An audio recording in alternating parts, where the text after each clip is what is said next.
Hello friends, हमने part 35 के अंदर फर्स्ट देखा था मेंडल के नियम और उनके महत्व के बारे में पढ़ा था, मेंडल की सफलता के बारे में पढ़ा था। आज हम पढ़ेंगे मेंडल के नियमों से पिछले, मेंडल के नियमों से पिछले।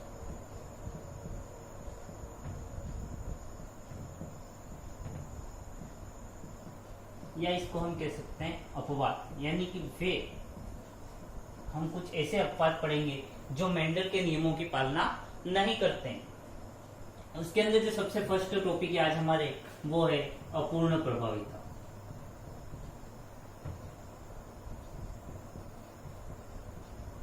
अपूर्ण प्रभाविता हमने मेंडल के प्रथम नियम में देखा था, जो कि प्रभाविता का नियम था। प्रभाविता के नियम के अंदर हमने देखा था कि एक लक्षण जो होगा वो तो होगा प्रभावी और एक लक्षण जो होगा वो होगा अप्रभावी।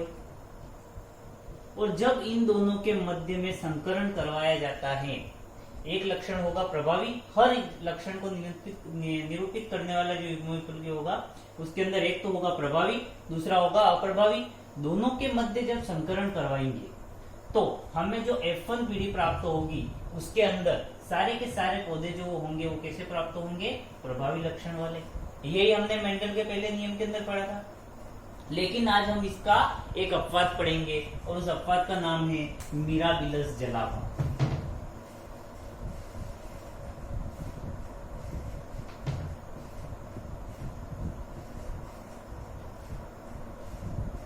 मिराबिलस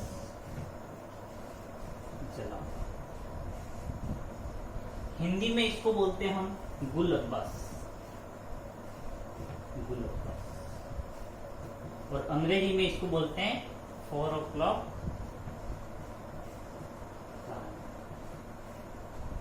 तो जो मिराबिलस जलापा है या गुल अब्बास है, 4 o'clock प्लांट जो है वो इसका अपवाद है। अब कैसे? तो मिराबिलस जलापा जो होता है उसके अंदर दो प्रकार के पुष्प पाए जाते हैं। जो पुष्प होते हैं वो कितने प्रकार के होंगे? फूल जो होते हैं वो दो प्रकार के, एक तो होते हैं लाल रंग के और दूसरे कौन से होते हैं? सफेद रंग के। अब मेंडल के नियम के अनुसार एक होगा प्रभावी, एक होगा अप्रभावी। हम मान लो कि R को मान लेते हैं प्रभावी, इस सफेद जो है उसको हम दर्शाते हैं स्मॉल r से। अब इनके मध्य में हम क्या करवाएंगे? संकरण करवाएंगे। तो हमने संकरण करवाया, ये लाल ले लिया हमने प्रभावी, दूसरा कौन सा ले लिया? सफेद। तो लाल रंग के पुष्प वाला पादप ले लिया, दूसरा हमने ले लिया सफेद रंग के पुष्प वाला पादप। दोनों के मध्य में हमने क्या करवाया? संकरण करवाया। तो हमें प्राप्त कैसे होने चाहिए ये पादप जो है? मेंडल के नियम के अनुसार तो हमें ये पादप कैसे प्राप्त होने चाहिए? या तो लाल होंगे या सफेद होंगे, क्योंकि या तो लाल प्रभावी होगा या सफेद, दोनों में से एक प्रभावी होगा। तो सारे के सारे पादप हमें प्राप्त कैसे होने चाहिए थे? लाल या सफेद। अगर लाल प्रभावी है तो लाल प्राप्त होंगे, सफेद प्रभावी है तो सफेद प्राप्त होंगे। लेकिन ऐसा कुछ ना होकर के हमें ये जो पादप प्राप्त होते हैं वो सारे के सारे कैसे होते हैं? गुलाबी। कैसे पादप प्राप्त हुए? गुलाबी। अब ये जो F1 पीढ़ी प्राप्त हुई हमें, F1 पीढ़ी, उसके मध्य में और हमने संकरण करवाया। जो F1 पीढ़ी है उसके मध्य संकरण करवाया, ये RR मल्टीप्लाई RR यानी जो F1 पीढ़ी आपको प्राप्त हुई, गुलाबी पुष्प जो प्राप्त हुए, तो गुलाबी पुष्प वाले दोनों पादपों के मध्य जब संकरण करवाया गया तो ये जो पादप प्राप्त हुए हमें, उसके अंदर रेशो क्या रहेगा? तो यहाँ पर निकाल लेते हैं, ठीक है। ये हो गया कैपिटल R, ये स्मॉल r, इसका आ गया ये कैपिटल R, ये स्मॉल r, इसका आ गया, ठीक है। एक तरफ फीमेल, एक तरफ मेल हो गया। RR यहाँ से कैपिटल R, यहाँ से स्मॉल r, यहाँ से कैपिटल R, स्मॉल r, दोनों के दोनों स्मॉल r, कंप्लीट। तब हमें जो प्राप्त हुए पादप वो कैसे हुए? लक्षण प्रारूप की बात करेंगे। जीन प्रारूप तो आपको पता ही है, 1:2:1 होगा। लक्षण प्रारूप की भी अगर बात करें तो पहला जो पौधा था वो तो हमें लाल प्राप्त हुआ, दूसरा गुलाबी हुआ और तीसरे सफेद रंग के पादप हुए। अब कितने कितने हुए? तो ये जो लाल रंग का था वो हुआ एक, गुलाबी वाले कितने हुए?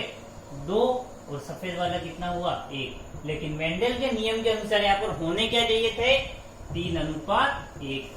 प्रभाविता का जो नियम हमने पढ़ा या पृथक्करण का जो नियम पढ़ा, एक शक्कर संकरण जो पढ़ा, उसके अनुसार यहाँ पर अनुपात जो मिलना चाहिए था वो तो मिलना चाहिए था 3:1। लेकिन मिला क्या 1:2:1, यानी कि दोनों के मध्य की न तो हमें लाल पुष्प प्राप्त हुआ न ही सफेद पुष्प प्राप्त हुआ, दोनों के मध्य का हमें गुलाबी पुष्प प्राप्त हुआ, जो कि मेंडल के प्रभाविता नियम का क्या करता है खंडन करता है। तो क्लियर यहाँ पे होना क्या चाहिए था लाल पुष्प और सफेद पुष्प वाले पादप के मध्य संकरण करवाया तो F1 पीढ़ी में या तो हमें सारे के सारे लाल होने चाहिए थे प्राप्त या फिर सारे के सारे कैसे होने चाहिए थे सफेद, लेकिन रियल में मिलते कैसे हमें दोनों के बीच का यानी कि गुलाबी। तो मेंडल के नियम के अनुसार जो एक लक्षण प्रभावी होगा और एक लक्षण अप्रभावी होगा उसका खंडन करता है कौन तो मिराबिलस जलापा। मिराबिलस जलापा ये मेंडल के नियमों का क्या करता है खंडन करता है। क्लियर। अब हम दूसरा पढ़ेंगे। ये तो फर्स्ट था अपूर्ण प्रभाविता। अपूर्ण प्रभाविता में क्या होता है कि दोनों एक प्रभावी एक अप्रभावी होने चाहिए थे मेंडल के नियम के अनुसार, लेकिन अपूर्ण प्रभाविता में क्या होता है कि दोनों के दोनों लक्षण जो होते हैं वो प्रभावी होते हैं और दोनों के दोनों लक्षण एक साथ प्रकट होते हैं। अब हम दूसरा पढ़ेंगे।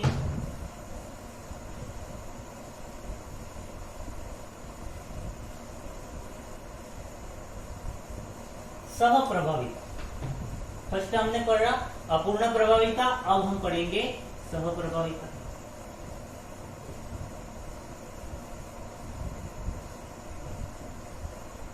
सह प्रभाविता, सह मतलब साथ, प्रभाविता मतलब कि प्रभाव, यानी दोनों के दोनों जो है वो साथ साथ प्रभाव दिखाते हैं।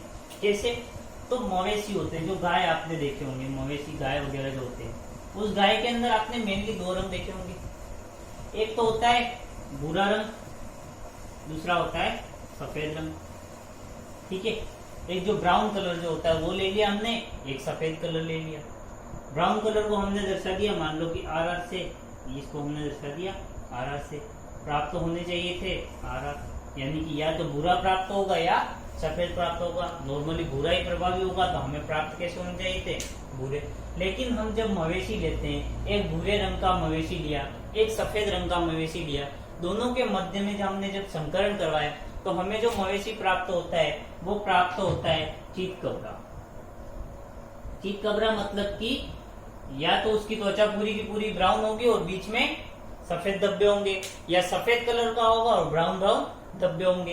यानी कि सह प्रभाविता के अंदर क्या होता है कि दोनों के दोनों जो युग्म विकल्पी हैं वो दोनों के दोनों अपना प्रभाव दर्शा देते हैं, दोनों के दोनों जीन अपना प्रभाव दर्शा देते हैं। मेंडल के प्रभाविता का नियम का ये एक और क्या हो गया खंडन हो गया। कैसे हुआ तो भूरे मवेशी सफेद मवेशी दोनों के मध्य जब संकरण करवाया तो मेंडल के नियम अनुसार हमें कैसे प्राप्त होने चाहिए थे सारे के सारे एकदम भूरा मवेशी, लेकिन हमें प्राप्त कैसे होते हैं चीतकबरे, यानी कि भूरा शरीर होगा ऊपर सफेद धब्बे होंगे, या फिर सफेद शरीर होगा तो ऊपर भूरे धब्बे होंगे। तो ठीक है, सप्रभाविता क्या है जब भूरे और सफेद मवेशी के मध्य में संकरण करवाया गया तो हमें कैसे मवेशी प्राप्त हो रहे हैं चीतकबरे, यानी कि दोनों के दोनों लक्षण जो है वो प्रकट हो रहे हैं। उसी को हम क्या कहेंगे सहप्रभाविता। क्लियर।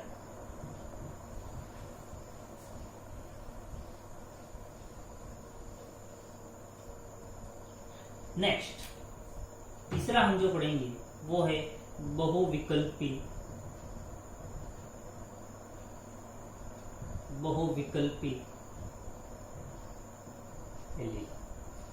बहुविकल्पी एलील। अब मेंडल ने ये कहा कि किसी भी लक्षण को नियंत्रित करेंगे दो युग्म विकल्पी। पहला जो होगा वो तो होगा प्रभावी, दूसरा कौन सा होगा अप्रभावी। यानी कि किसी भी लक्षण को निरूपित करने के लिए दो ही युग्म विकल्पी होंगे, एक प्रभावी दूसरा कौन सा होगा अप्रभावी। लेकिन अगर हम मानव रक्त समूह की बात करें,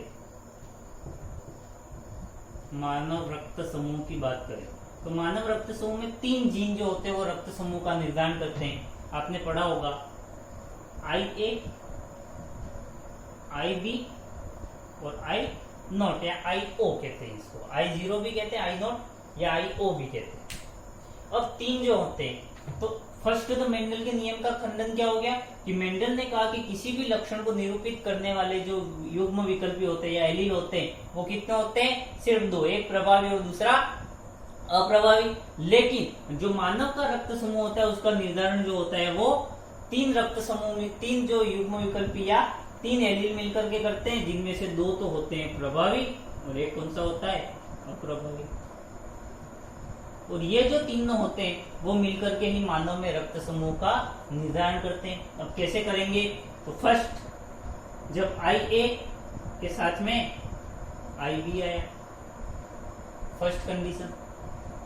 सेकंड IA के साथ में IA आया, या IA के साथ में I नोट आया, तीन कंडीशन हो सकती है। थर्ड IB के साथ में, IA तो ऑलरेडी आ चुका है, IB के साथ में IB आया, या IB के साथ में क्या आया, I नोट। और लास्ट क्या कंडीशन बची, I नोट के साथ में IA हम ऑलरेडी ले चुके हैं, IB भी ले चुके हैं, तो I नोट के साथ में क्या आया, I नोट। ये तीन कंडीशन बनती है। इन तीन कंडीशन के आधार पे मानव का रक्त समूह का निर्धारण होता है। तो जब IA और IB यानी कि दोनों के दोनों प्रभावी साथ में आ जाते हैं, तब जो रक्त समूह बनता है उसको हम कहते हैं AB रक्त समूह। जब IA के साथ में IA यानी कि दोनों के दोनों जो हैं वो प्रभावी आ जाते हैं, दोनों के दोनों कौन से हैं, प्रभावी, और प्रभावी में भी कौन सा है, A, तब भी कौन सा रक्त समूह होता है, A। और सेकंड कंडीशन, जब प्रभावी के साथ में एक I नोट यानी कि अप्रभावी आ जाता है, तब भी कौन सा रक्त समूह होगा, A।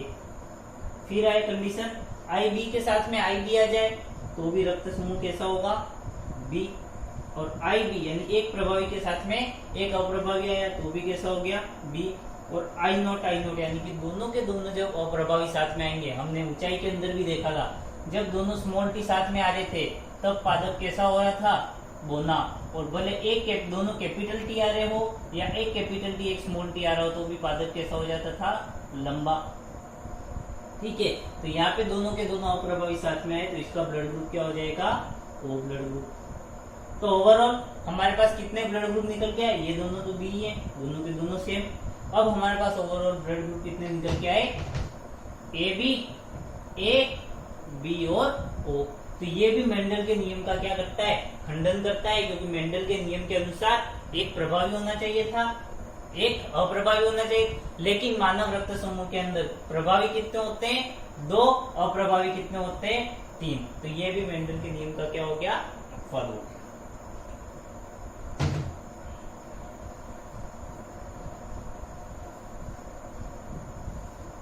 हाँ, तो अब हम देखेंगे घातक जीन। ये जो घातक जीन की अवधारणा है आपके चौथा पॉइंट है। घातक जीन की जो अवधारणा है वो दी थी LQ नोट में। किसने दी थी, L। कब दी थी, 1905 के अंदर। LQ नोट ने 1905 के अंदर घातक जीन की अवधारणा दी। इन्होंने क्या किया कि चूहा लिया, चूहे दो रंग के होते हैं, एक तो पीले रंग के और दूसरा इन्होंने लिया भूरे रंग के। दो कलर के चूहे लिए, एक तो पीले रंग के और एक भूरे रंग के। इसमें जो पीला रंग होता है जिसको हम कैपिटल Y से दर्शाते, ये जो रंग होता है वो होगा प्रभावी, एक जो स्मॉल y वाला होगा वो हो जाएगा अप्रभावी। अब इसने क्या किया कि पीले और भूरे रंग के जो चूहे थे इनके मध्य में इसने क्या करवाया, संकरण करवाया। तो पीले और भूरे रंग के चूहों के अंदर जो इन्होंने संकलन करवाया तो इनको प्राप्त हुआ 2:1, यानी कि एक कैपिटल Y, एक कैपिटल Y। हमने अगर मान लो दोनों कैपिटल Y ले लिए पीले रंग के लिए, एक बार के लिए तो कहीं से ये संयुग्म जी पकड़ करके ले आए। दूसरा हो गया भूरे रंग के अंदर दोनों ले लिए हमने स्मॉल y। यहाँ पर जो इनको प्राप्त हुआ वो तो सारे के सारे प्राप्त हो गए, एक कैपिटल Y एक स्मॉल y, यानी कि पीले रंग के हो गए। ठीक है, क्योंकि पीला रंग क्या था, प्रभावी था। लेकिन जब इन्होंने वापस इस पीले रंग के अंदर संकरण करवाया, L Q नोट ने जब इस पीले रंग यानी जो F1 पीढ़ी में प्राप्त हुए उनके मध्य में इन्होंने जब संकरण करवाया तो क्या रिजल्ट प्राप्त हुआ वो हम चेकर बोर्ड की सहायता से समझेंगे।